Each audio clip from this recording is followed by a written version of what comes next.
I have watched the Buffalo Bills all 22 film. I have looked at and studied the PFF grades assigned from the game.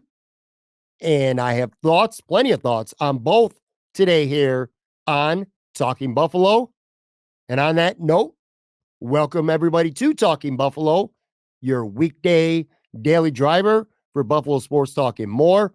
My name is Patrick Moran. Thank you very much, as always, for locking in today, whether you're checking us out on the video side on YouTube or whether you're listening to this audio form, wherever podcasts may find you. Thank you very, very much. Appreciate you all for checking in with us today. As I've been doing throughout the season, roughly 2 days or so after a Buffalo Bills game, I do this solo episode. Hopefully, this will be relatively brief. And what I do is I watch the coach's film that's available on NFL Network Premium. And then I do PFF grades, study those, and kind of come up with my own final conclusions on a game before I start to move on to the following one. I'm going to say the same thing that I say every week here when I do this episode.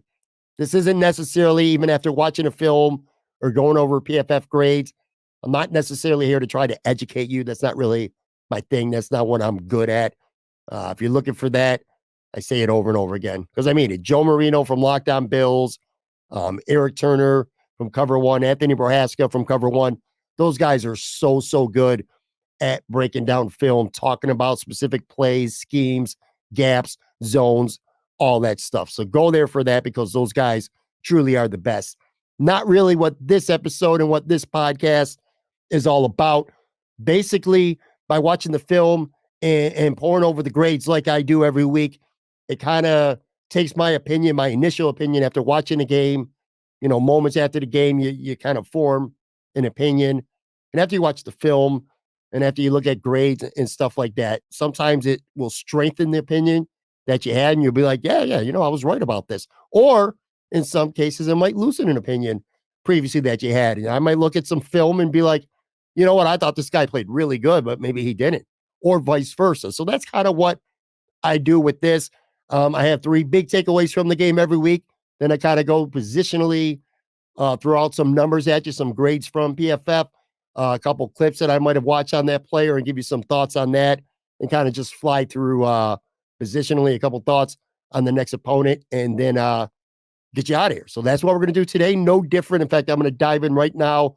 I want to say that there were 2 things when I turn on the coaches all 22 film that I planned on locking in the most on. Number one, making his first start, I wanted to look at Dorian Williams because I thought, to the naked eye anyway, I thought he played a pretty damn good game on Sunday night against New York and kind of wanted to see if that was the case. I'll have thoughts on that in a few minutes here.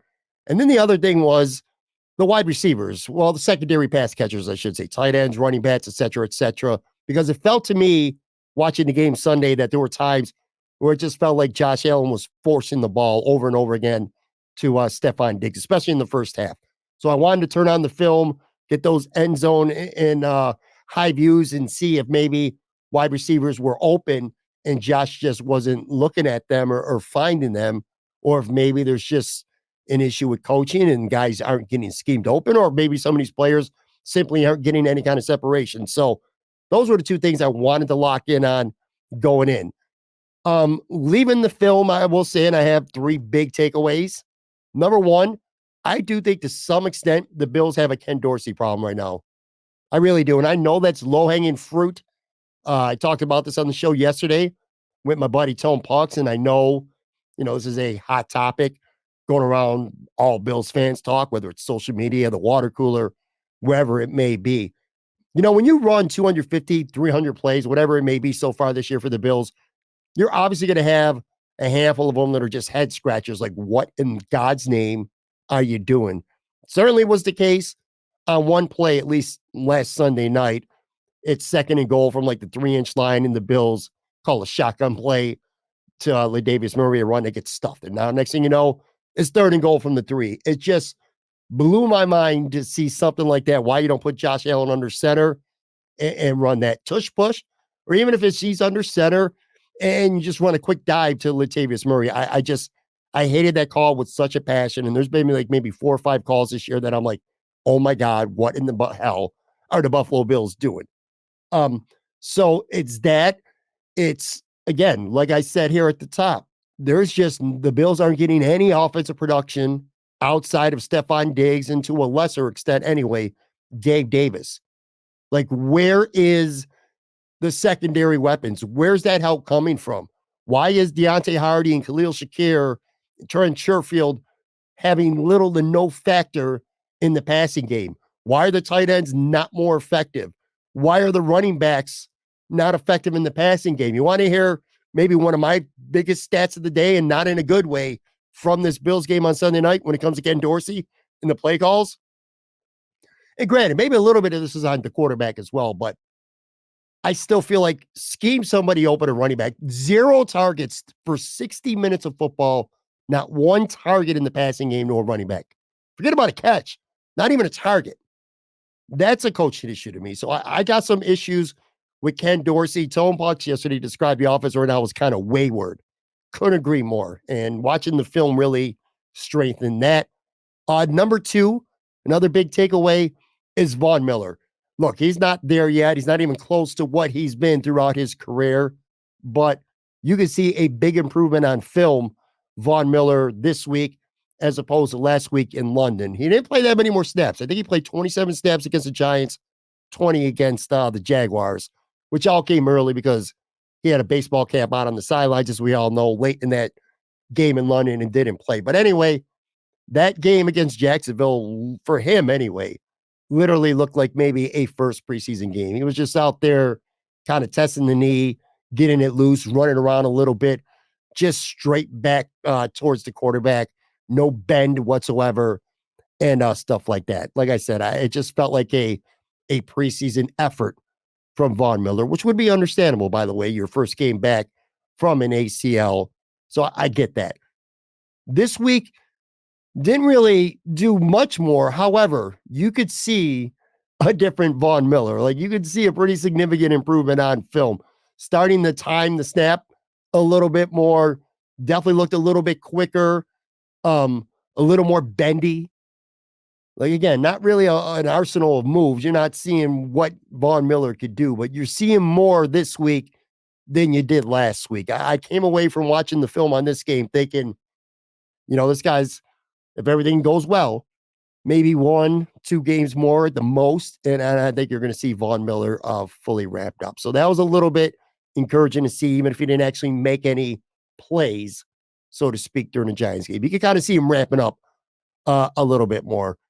And then the other thing after watching the film, Brandon Beane, I've talked about this pretty much since the time the injuries happened to Milano and Daquan Jones and to Trey White.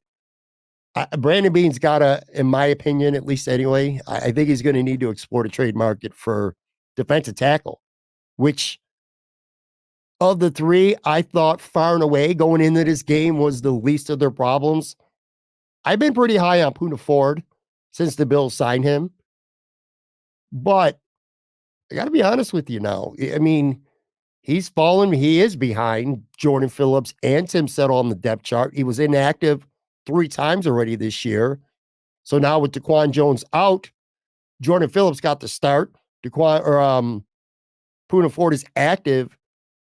And I wasn't impressed. Now maybe, other people might watch the film and see things differently. He had 19 snaps. And I'm not saying he had 19 non-productive, useless snaps, but I wasn't really impressed with what I saw. In fact, the one drive where the Giants actually ran the ball down the field, it was back-to-back runs, traps from Saquon Barkley that went for very big gains on consecutive plays. Poona Ford was in there for both those snaps. And then right after that second one, he got pulled. And he didn't get pulled because he was tired, because it was the start of the drive. So it's 2 plays, and he was out. So I don't like what I'm seeing from him. Tim Settle had a good summer, a pretty good preseason, but I haven't really seen much from him in the summer. Jordan Phillips, I'm not even sure he's like a true one tech, but he can make plays. But the problem with Jordan Phillips, and you know this, you're a Bills fan watching or listening right now, Jordan Phillips is streaky. He makes big splashy plays, and then he kind of disappears.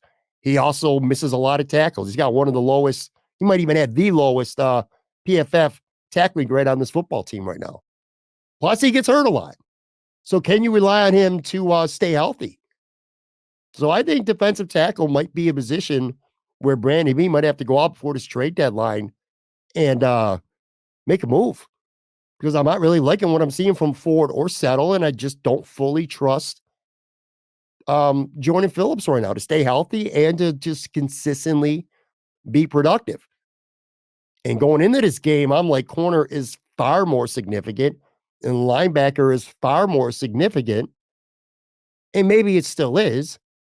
But when it comes to the linebacker, I don't know, man. I'm starting to warm up a little bit to Dorian Williams each week getting better and saying to myself, well, the Bills aren't going to go on and get a Matt Milano in the trade market. And if that's not the case, which they're not, they might already have Dorian Williams. They might have someone who's more gifted than whatever they may be able to fetch in the trade market.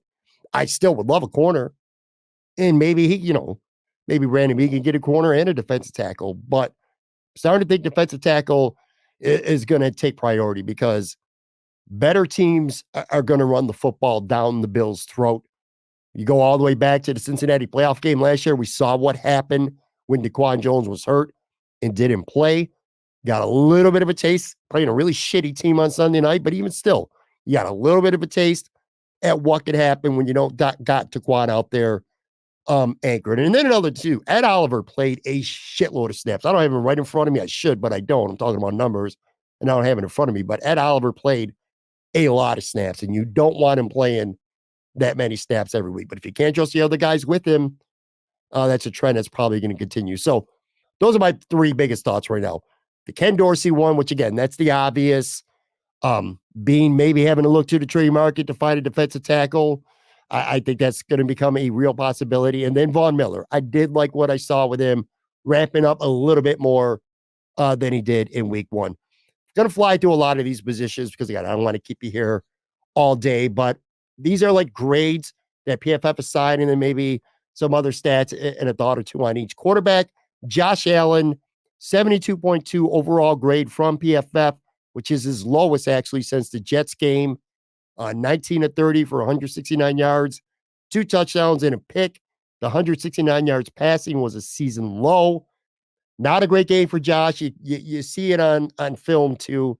I think there were a couple times, a couple bad throws, maybe a couple bad decisions, a couple forces into Stefon Diggs.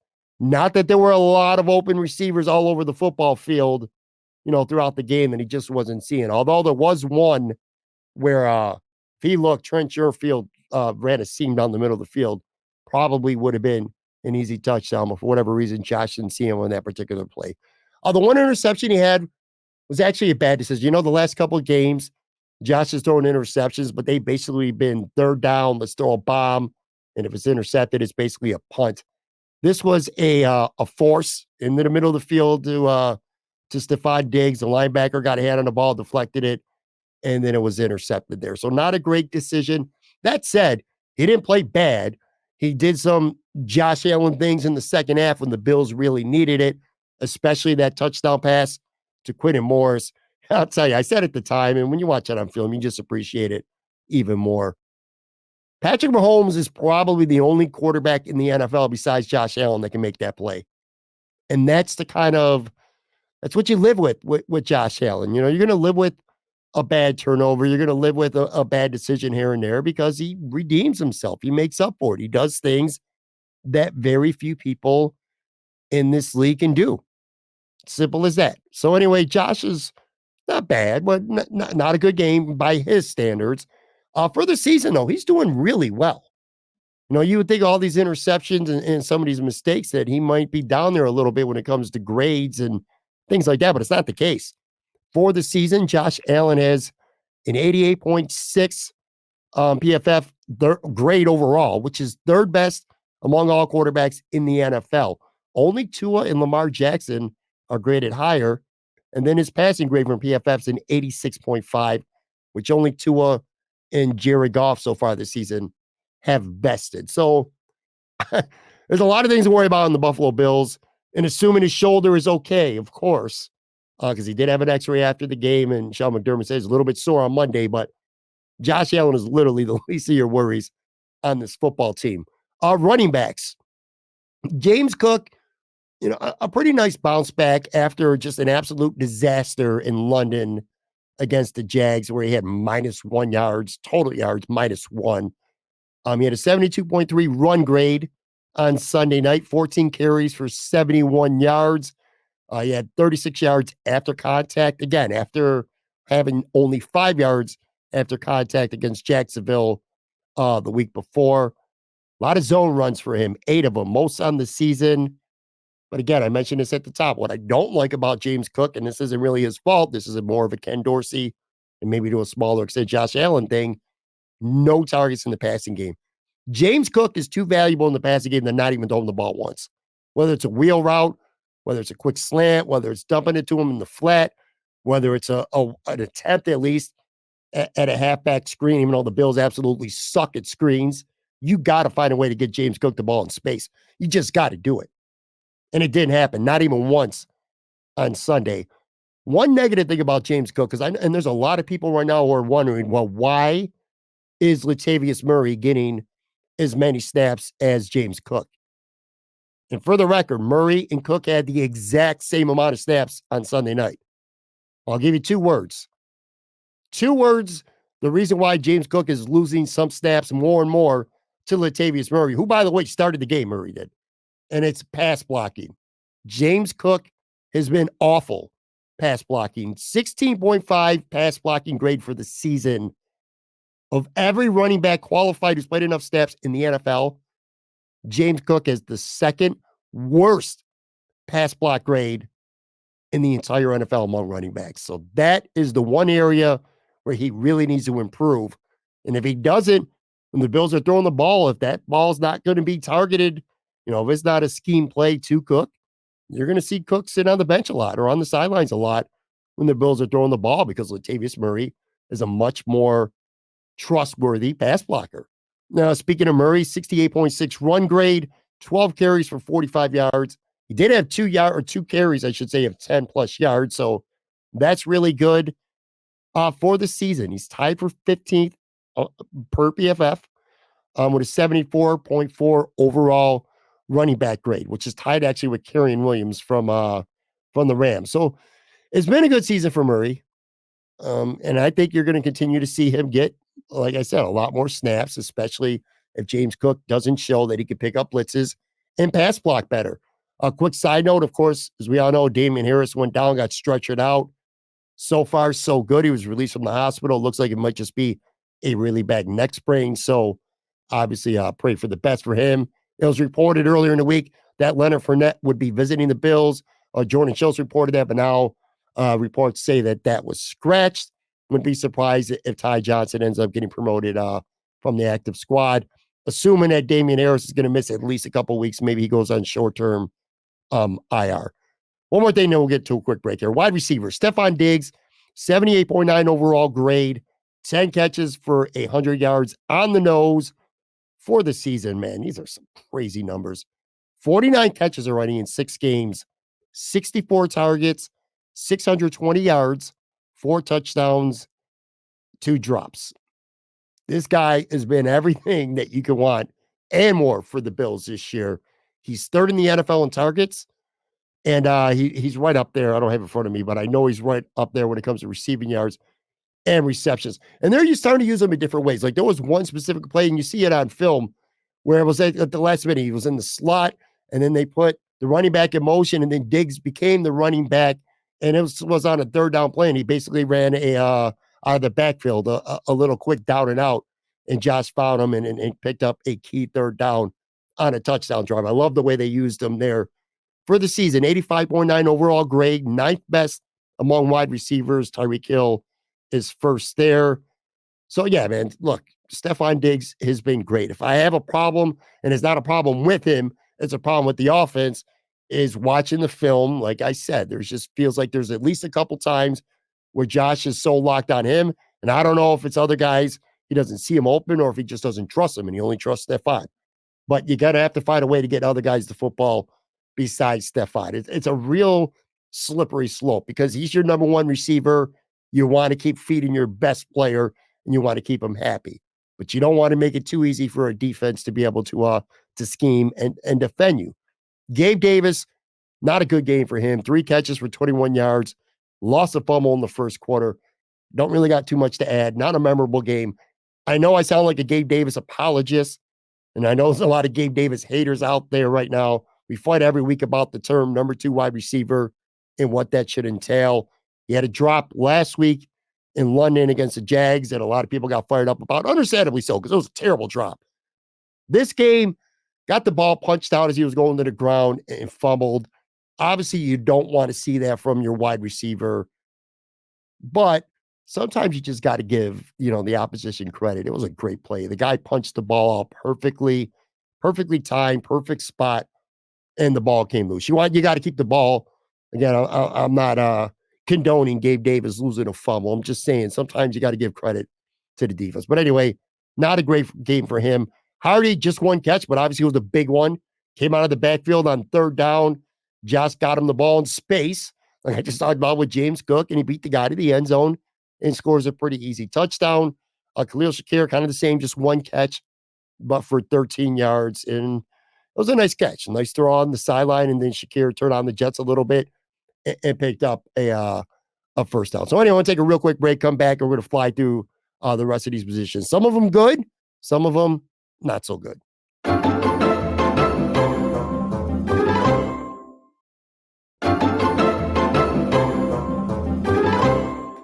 All right, I'm back here going over the Bills film and PFF grades analysis for week 6, a quite literally final second victory over the New York Giants, completely unexpected and not very welcomed in Bills Mafia. But as you've all been saying, and you kind of won me over a little bit, a win is a win. Teams go through ugly stretches.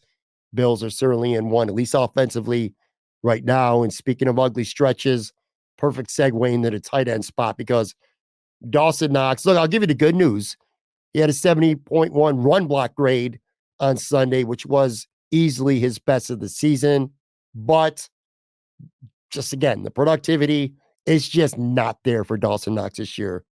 I don't know what's up. I keep saying it, sound like a broken record. Is it the coaching? Is it the play calls? Is it the scheming? Or is it the player? Maybe it's all the above. I don't know.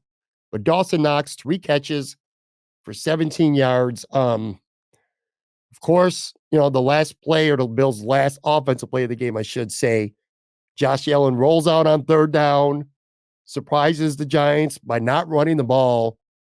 Josh makes a bad throw. I mean, let me put that out there too. But it's low. Dawson Knox has got to come down with the ball. No excuses. Low throw, hits both his hands. He's on the ground with the ball in his hands, and it pops out. Doesn't make the play. I feel like that's something that we've been saying too much this year.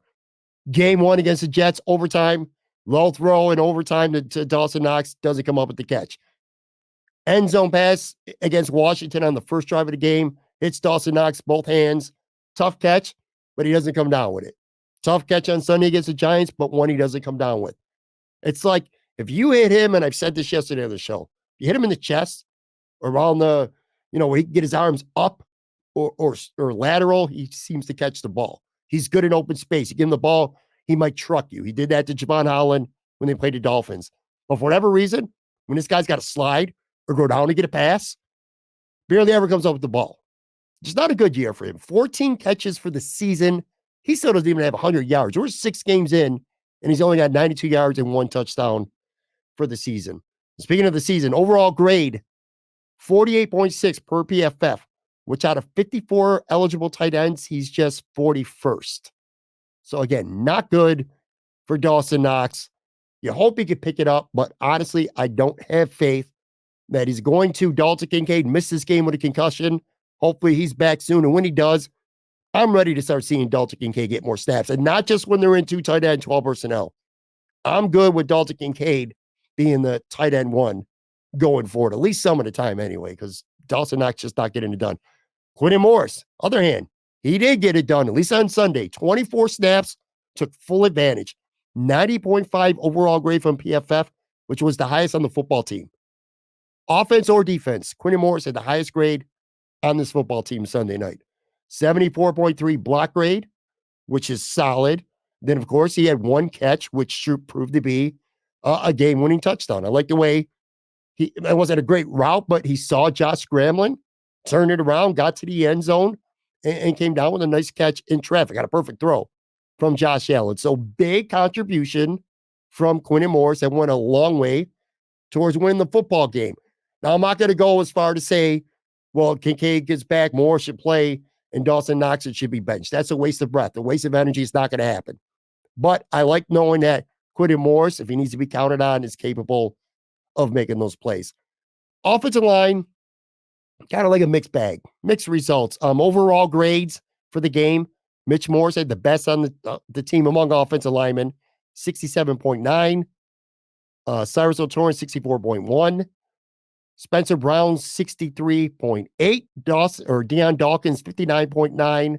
Connor McGovern, who was horrible on film, horrible with PFF grade, just a 45.4.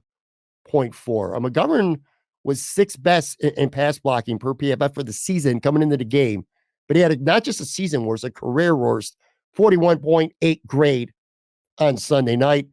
Deion Dawkins is graded really high the first 4 games, but now he's had back-to-back weeks where the grade has been pretty shitty.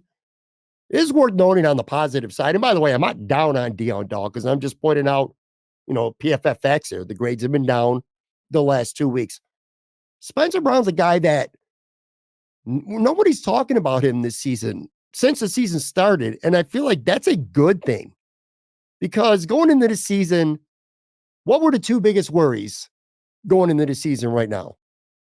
It was middle linebacker and it was right tackle. And I think Spencer Brown, while not spectacular by any means, I think he's done adequate, minimum adequate. I think he's been pretty okay this year.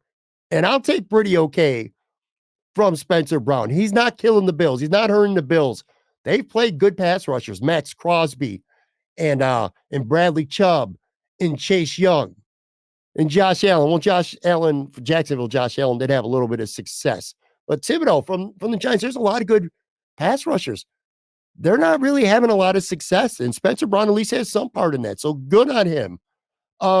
As a team, even though they didn't pass block great on Sunday, Josh Allen actually didn't get sacked. But as a team, the Bills are 6th this year in the NFL per PFF in pass block productivity, which is good. So like I said, a mixed bag when it comes to the offensive line. Defensive line, yet again, leading the way, A.J. Epinesa, 89.6 overall grade, 90.8 pass rush grade, hit a sack, 4 pressures for the season. He has an 89.4 overall grade, which per PFF is the 9th best among all defensive edges in the NFL. 14th best among all edges in pass rush productivity, too, in the NFL per PFF. Long answer short, A.J. Epinesa has been a gold mine this year for the Buffalo Bills. I've said it on the show previously. I'm going to say it again. At the time, I was a little befuddled that Brandon Beane traded Boogie Basham and he held on to A.J. Epinesa because A, Boogie had 2 years under team control left where A.J. is in the final year of his deal. And also at camp and in the preseason, I thought Boogie Basham flashed and played pretty well. While A.J. Epinesa, maybe not quite as much, but props to Brandon Beane and just shows that he's so much smarter than I am because A.J. Epinesa has been great. As for Boogie Basham, you might not even remember this. He actually plays for the Giants last night, but of course plays for the Giants now. Based on Sunday, you wouldn't even know that. So what a good move by Beane to keep A.J. Epinesa, and he's paying off big time. Edge reps. This is something I like tracking. Now that Vaughn's back, and you got a lot of edges here. Greg Rizzo, who missed the previous week with a foot, he played 54 snaps. That's a lot. Leonard Floyd, 45. Vaughn Miller, we mentioned him earlier, 27. Epinesa played 21, which I think is a really good sweet spot for him. Shaq played 13. And Kingsley Jonathan played 5. By the way, Shaq stood out too. He had a really high PFF grade. 79.8 pressure, 71.3 against the run. Had a really big stop on 3rd down on the very first drive of the game. So I like Shaq's game. And you got 1, 2, 3, was that 6? Holy shit, man. 6 defensive ends, 6 capable defensive ends on this team. I don't know how many weeks they're going to go out and play with 6 defensive ends active on the game day roster, but this is deepest, by far, deepest position on this team. Defensive tackle, like I said, with no Daquan Jones, if you're wondering about the rep distribution among the other 3, not Ed Oliver, Jordan Phillips 20 or 37, I'm sorry. Tim Settle 19, Poona Ford 19. None of them did much. Phillips had 2 pressures, but only had a 26.3 tackle grade. Seems to be the problem with Jordan Phillips a lot if you watch the film. Like he penetrates well, gets in the gaps, pressures the quarterback a lot, but doesn't finish the play. Misses a lot of tackles, and you can see that with the PFF grade. I talked about earlier, Poona Ford, just a non-factor to me, a disappointing non-factor too. Maybe you don't agree. I'm sure maybe some film people won't agree either, but I saw him get pulled after 2 Barkley runs, and I don't know. I wasn't impressed with Poona Ford at all. Ed Oliver, a lot of people say he didn't play a good game. And if you look at PFF, you can see why, because they only gave him a 38.6 grade, which was the lowest on the football team on Sunday. Offense or defense. Ed Oliver had the worst grade PFF-wise of the entire team. 37.1 in run defense, 57.9 pressure grade. And then he also had quite frankly, a really idiotic personal foul penalty for basically a headbutt. But you can watch, if you watch the film, I thought he did some things well. He was pushing tackles. He was pushing guys in the holes. He played better on film, I think, than what you see on the stat sheet and what you see with the PFF grades. Now, that said, he's been a splash player this season. He's made a lot of impactful plays and didn't really see that on Sunday, but you know what? Didn't really need it. Going forward, though, when they start playing the better teams, at least anyway, I think we'll see if Ed Oliver is going to be the same player he was early in the season when he had Daquan Jones alongside him, who just commanded so much damn attention. So that's something to monitor going forward. Linebackers, Terrell Bernard, I'm almost talking about him like an afterthought because I'm waiting so long in the show to talk about him, but he's not. And I'm a little bit puzzled by PFF. And I say this at least once or twice a week. I'm like, I watch a game and I'm like, I think this guy played good. Then I watch the film and I'm like, wow, I think this guy really made some good plays. Then you look at the PFF grades and you're like, well, this grade kind of fucking sucks. I'm puzzled when it comes to him. He only got a 42.0 overall grade, which was the second lowest on the team behind only, or ahead of only Ed Oliver. Run grade 53.6, which again, I don't get. He had 3 tackles for losses, including 2 big stops. Coverage grade 39.2, which I could see that. He struggled a little bit in pass coverage. Darren Waller was beating the linebackers here and there. Giants had some success. Terod did throwing the ball in the middle of the field. He had what could have been, a game-costing defensive penalty in the end zone right at the very end of the game. That said, though, man, I'm so good with Terrell Bernard right now. I really am. Feel like he's like the kid who, he's just growing right in front of your eyes every week. Fun to watch. And I'm tired of saying the same thing week after week about me being wrong about him before the season, saying he was doo-doo, saying Terrell Dodson, who, by the way, not happy after the game, but it's not my place to really tell that story right now. Anyway, but Terrell Bernard's just growing in front of us. He's getting better every game. I didn't think he was going to be that guy. And he still got some shit to prove, too. Like, he's not all the way there yet. But, man, the canvas so far looks really good, man. He's putting together a really nice painting through 6 games of the season. I like him a lot. Dorian Williams, I mentioned him right at the beginning of the podcast. That was one of the 2 guys I really wanted to lock in on. And 65.4 overall grade, 73.5 run grade looked really good, 57.4 coverage, not great, 10 tackles, a quarterback hit. Things to improve on for sure. But you could really see the ceiling when it comes to Dorian Williams. And I'll tell you, I haven't had a chance to look at it yet. It just came out on Tuesday because, I'm taping the show, got other things going on. But I can't wait till I get an opportunity to go to Cover One on their YouTube channel.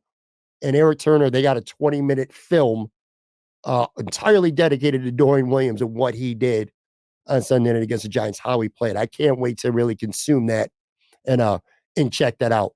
My eyes tell me that this is a kid who still has some issues with tackling, just experience at this point, tackling and a lack of experience. But man, you could see the physical traits that he has, and I think they're off the charts.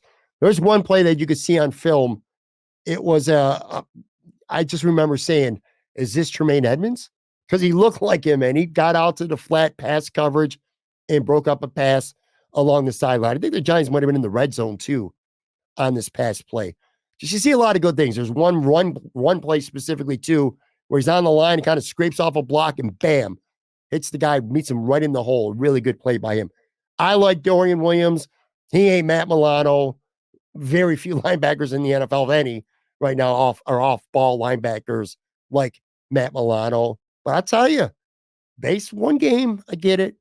But my urgency right now to trade for a linebacker lessened a little bit after watching this game and then the film. I think Dorian Williams might be all right. Defensive backs. Teron Johnson, people are just going to point to the penalty, and it was a penalty. I mean, if you're sitting here right now and watching or listening to the show and you're trying to defend and say that shouldn't have been a call, it was a good no call, you're crazy. It was a penalty. Stop it. That said, throw that play out. Teron Johnson is so good. He's maybe the most underrated player on the Bills, and he's maybe one of the most underrated players in the NFL. He's one of the best slot corners in the NFL, period. 84.5 overall grade, best among all Bills DBs on Sunday night. 88.7 tackle grade from PFF was the highest on the team Sunday. Again, these games, this film, it's easy to see why Teron Johnson is regarded by many football people, certainly as one of the best slot corners in the NFL. He was fantastic. Christian Benford was pretty good. Made the biggest play of his career, a fourth down pass breakup, a beautiful pass breakup, too, down the sideline. Should have put the game away if Dawson Knox hits, or if Josh Allen hits Dawson Knox on that third down play. Giants wouldn't even see the ball. That was kind of made possible because of a great play by Benford. 70.8 overall grade, best of the season for him. Definitely something to build off with him. 7 targets, 6 catches for 63 yards. Not beautiful, but you're not going to kill your team giving up those numbers either. Kyrie Elam, 66.6 overall grade. Honestly, I feel like that grade might be better than what he deserved. That said, he was better than he was in London. He did give up a 27-yarder. He did get his signature pass interference or defensive holding call, which he's going to get every time you ever see him out on the football field, at least once. I don't care if it's a regular season game. I don't care if it's a preseason game. I don't care if it's a training camp practice. Your boy's going to hold and get called for it at least once. That said, we thought going into this game, if there's ever a game where you might be able to get him a little bit of confidence and something to build off of, this would be the game. And I think maybe it was. He did do some good things. Wasn't terrible. He wasn't a flat-out liability. Also, Dane Jackson did not play, and he's got a foot injury, and you hope he gets back soon. It's kind of a win-win. You get a little confidence in Kyrie Elam, and Dane Jackson get his foot rested a little bit because you're going to need him. If you're not going to make a deal for a corner, and make no mistake about it, Kyrie Elam did not and will not surpass Dane Jackson on the depth chart. So if Dane's healthy, it's Dane and it's Benford, and then it's Elam. But anyway, not a terrible game for him. Jordan Poyer, 77.4 overall grade, his best of the season.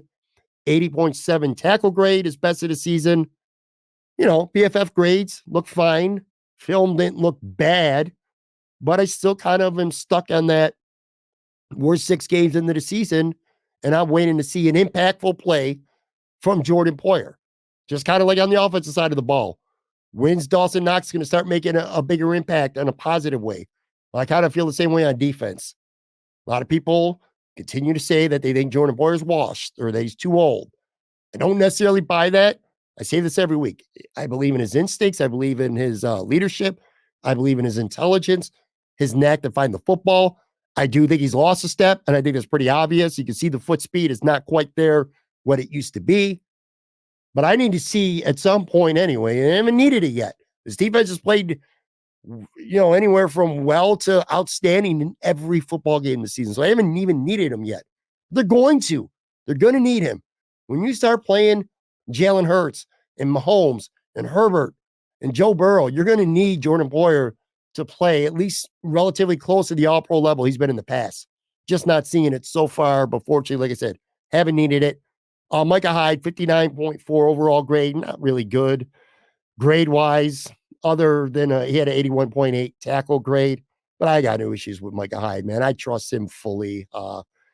No problem with him at all. For the first time, we've done 6 of these now. I'm actually going to mention special teams. I have to.